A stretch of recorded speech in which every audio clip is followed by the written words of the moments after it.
36. Where do you live? Where do I live? Does anybody know where I live? No. 36, the furnace, 3629 Forest Avenue. I do live in Munhall, but some of my health is in Homestead. Anyway, I just want to ask real quick before I forget, because I told somebody I would ask them. If we do go 911, the automatic or say wired alarm system to the police station, they're already wired in, it comes straight to the police station, not to the security service. There was a note in the tax bills that you'll need to contact them because they're not gonna ring down here. Pat, you wanna address that, what we talked about? They're not gonna ring down here, they're not gonna be wired in here like they are with the county either. They would have to notify their alarm company, on the switch date and let them know no longer to provide them with our number, but with the county 911 number. Okay. Yes, we put a red note in all the tax bills. Okay, so I can go back and let that person know that? Yes. Okay. Okay, anyway, for my stuff, I want to say, we are grateful for someone who is willing to lend the borough money and realize that the interest rate is reasonable, saying that we were desperate. Can you tell me if we are going to do everything possible to repay the money, or should I say loan, to the lender as quickly as possible to reduce the amount of interest paid? Then, go ahead. I'll answer, I'll stop the clock and Okay. answer you. Should we take the loan? That's if you have to take it, Yes. Typically, the TAN loans run for the entire year till 12/31. Confident as we are that we didn't need that much time, I think we made the period to August 30th. Well, the terms of the loan were, that must be paid in full in 6 months as a maximum period that they're willing to extend. And according to the law, it would have to be by year end, so that would be early. But they also insisted that it not be shorter than 3 months. These are their terms, we had to take what we could get. We haven't taken anything yet, but this was the best proposal on the table that the council was gonna discuss tonight. So the best proposal, as I said, would be a minimum of 3 months, maximum 6 months. Okay, Interest payable monthly. because I think the ad in the paper said payable by September 1st. if I'm not mistaken. That's what we had asked for. Okay, that's fine, okay, Yeah. We didn't think we needed the whole year. okay. The other thing is, you've asked the taxpayers of this borough to make their payment early, which they did. They all came out and they helped. Well, my question is, I don't speak for myself, I speak for a group of people, and I couldn't get everybody in here tonight because there's not enough room. But anyway, we are paying, if I'm not mistaken, 5.25% interest, okay? Well, that was the proposed. That's the offer, yes. proposed offer, but whatever the interest is paid, what we're asking is, council do not take a salary this year, use their salary towards the interest, because the taxpayers had nothing to do what happened that we could not get a tax anticipation, that we had to go out to a project. I'm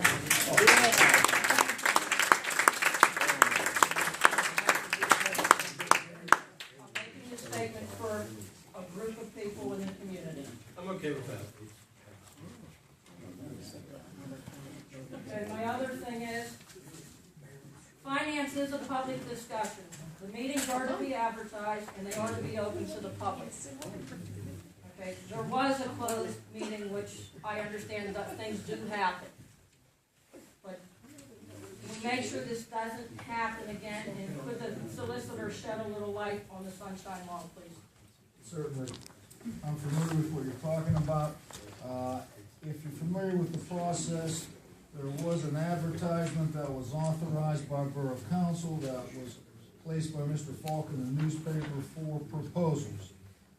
The tax anticipation loan statute, which is multiple sections, does give council the right to negotiate a loan privately outside of the public's view and participation.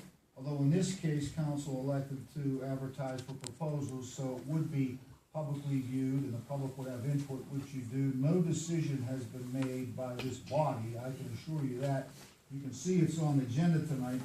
Until council votes to approve it, it has not been approved. There is no loan agreement in place. Nothing has been accepted. There have been proposals made. So the meeting that you speak of, although I wasn't present, understanding was simply to receive the proposals, to see if the borough did have any interest from private entities willing to make a loan to the borough in this time of need, to place them in order and available for review and consideration. And then more particularly, for discussion at tonight's meeting, when the public is present, the public has the right to offer comment on it, it's agenda item, you understand as much as anyone, that anyone in this audience can comment about this issue, so the council is here and available to consider their comments before any vote is taken and a decision is made, whether or not to agree to the terms of this loan. So, in my opinion, having all the information I've received, there was no violation of the Sunshine Act by what was done in this case, because these are really proposals. They weren't even sealed bids. They came, some in the form of a letter, some in the form of a proposal by email. And so it was different from a situation where you may have sealed bids that come in and they must all be simultaneous under specific advertising requirements. These requirements are not as strict with regard to the TAN loan. And you come to the meetings every year when the TAN loan is approved, or you probably have, and typically they are much less transparent than this. The borough just decides to go with any bank it feels that it wants to go with, typically the bank that it uses as its repository, gets a proposal and accepts it. It's that simple.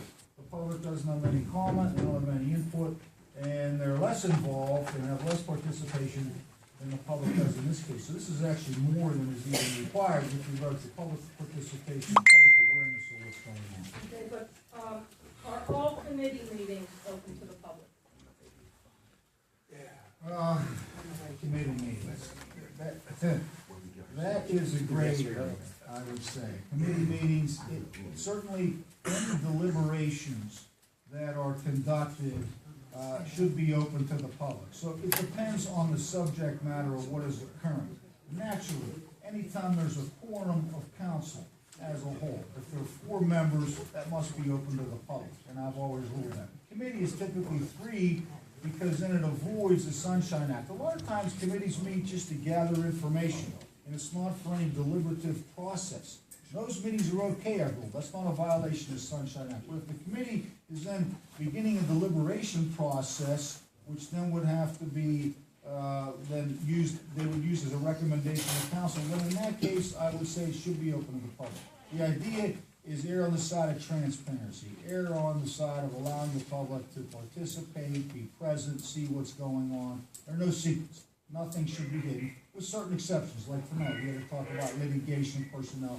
That has to be outside of the public's view and the public's observation. But except for those things, I always say open it to the public. And that's what we've done around here. So, but again, that was kind of a long answer, but with regard to committee, it depends on what is occurring at the committee meeting, whether or not it has to be open to the public. Okay, thank you. The second part to that answer, and the reason it was done on that date with that committee was knowing that we were having a meeting. If there was no legitimate TAN loan and people hadn't stepped up and paid their taxes, we would have had to have executive session to talk about layoffs and not have to come out here, just without information until the last minute, and then try to scurry and make a decision that we could financially do. And that's why, they were just to be open and know if we had something. Well, I understand that, but if anybody from the public would have came to that meeting, would they have allowed to sit in? Okay, Absolutely. thank you, that's all you have to say. The other thing is, I know I'm gonna put you on the spot, because I already put you on the spot once, and only got one answer from Rob. Has council paid their taxes? No. Not till the 28th, I know some of them are taken out of the mortgages, but I'm just telling you, the resident, I'm speaking for a group of people that asked me to ask this question. Well, Donna can verify that I called her today, because I only got one of my several bills, and I'm just gonna come up and pay them tomorrow, based on what they have, because they have their own records. They have a duplicate record. No, I understand, but like I said, don't ask the public to do something if you can't do it yourself. Thank you.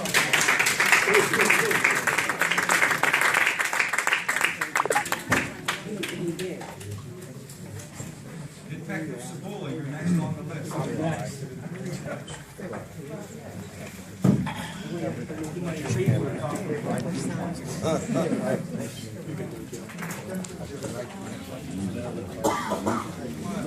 State your name and address. My name is Joseph Borough. I'm a sergeant with the Munhall Police Department. You check that in, and my address is on 1900 West Street. No, That's why I moved out of here, because I don't want certain individuals I've had problems with my job. Fair enough. Thank you very much. I know when your birthday is too. Yeah, same as your birthday. Same as his birthday, right there. My reason, I know, my reason for being here is, it's a pension issue for the, police pension through PNC Bank. Every couple of years, things get brought up that for some reason, individuals want to try to go with some other pension company, investment company. I have a list here of all the borough employees, police, all signatures from the police, the dispatchers, retired, current, street department, that I want it on record that the employees are completely satisfied with PNC Investments. We do not want to change. That pension plan we're in has been successful for all these years. It's put us through all the officers that are retired. There's no need to switch. We are in a conservative type fund that we don't lose money like a lot of people lost in the stock market. I was asked to come up here to present this. For the record, all the signatures of the employees, we are satisfied with the pension is the way it is. It's not broke, we don't need to fix it, we're paying our guys. I don't know what happened. We're paying into some pension money now because of whatever reason, but it's paying everybody. And we don't want to jeopardize losing the money to another company and then kill us. We're completely satisfied with it. We want this on record. I will present it to the president, borough manager, it's the signatures. I want to make sure that if it does get switched, the employees had nothing to do with it. And, that's it.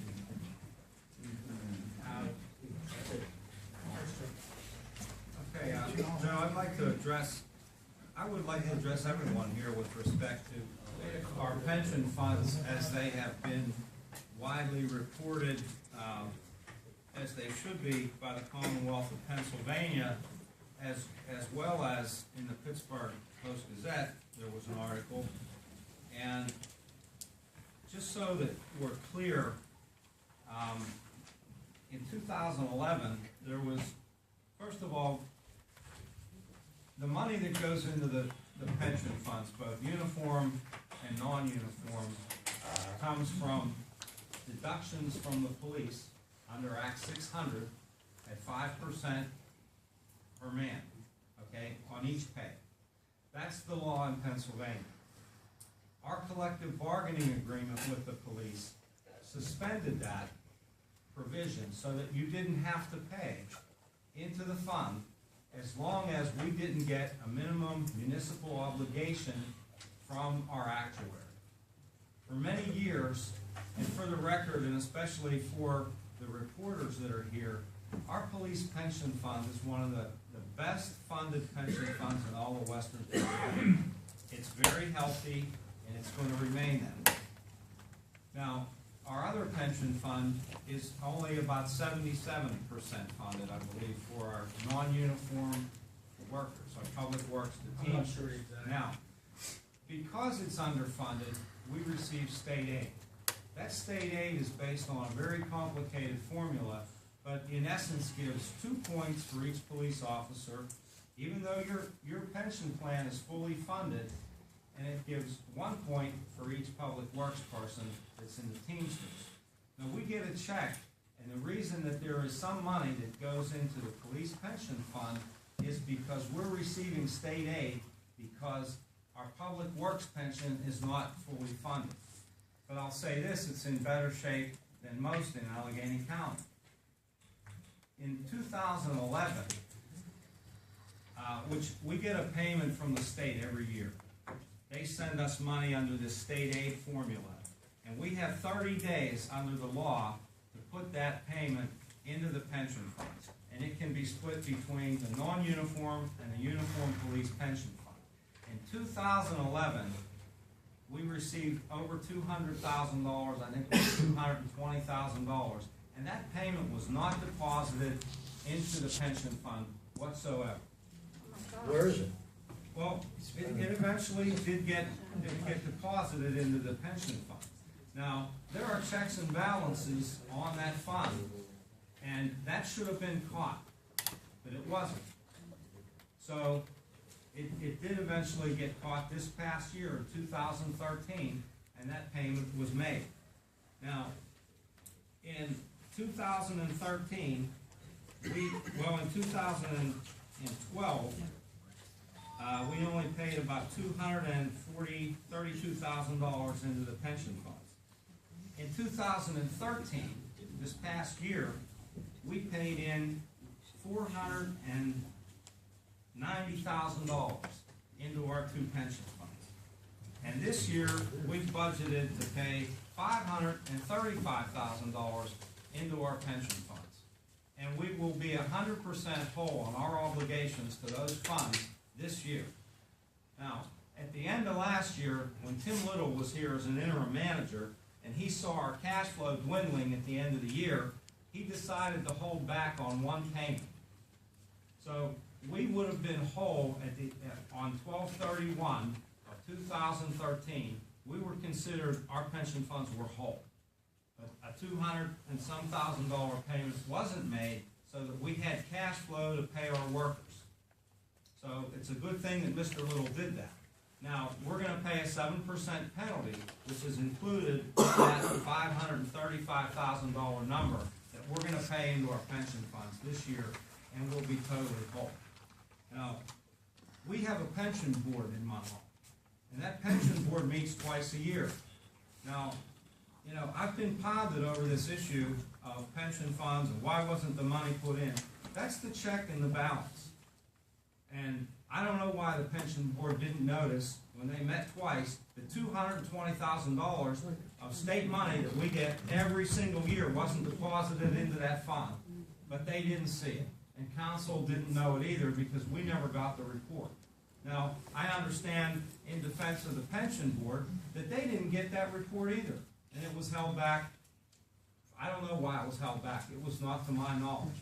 But I guess suffice it to say that our pension funds will be whole this year. We will make the $535,000 payment. Now, since you bring it up, I've also been beat up because I asked how much PNC Bank was charging us. Can you tell me, sir, how much money the police contribute to the pension fund if we fully charge 5%? No, I can't. Well, I can tell you what the number is. The number is $75,000. PNC charges us $61,000 plus for the pension fund. So the net effort combined by the police department contributed to your pension fund is $14,000 a year. Now, when we have to pay in $250,000 into the police pension fund, I say, I represent the taxpayers and we have a right to know how much money PNC is charging us. And the duty is incumbent upon us as councilmen to know how much we have to pay. And since it's the taxpayers' money at risk, we have the obligation to seek other proposals if we so wish, because it's the taxpayers' money that's going into that fund. I didn't say we were going to do that. I just asked for the cost. Don't you think we should have a meeting with council and the pension board to discuss that, those questions? We absolutely can. We absolutely can. But no one's asked for. You present a petition. All I did was ask for how much money PNC charges us to handle the money. I don't think that's out of line. All I'm saying is, I've been here 25 years, and the officers 25 years before me had PNC, and they've been paying the bills. And the money does not come out of the boroughs, from what I understand. The pension plan is covered by either state funds or our contributions, whatever. PNC, the borough doesn't make or lose anything on the pension. That's not correct, sir. That's not We correct. disagree. Do you have any other questions? Nope, I'm gentlemen? done.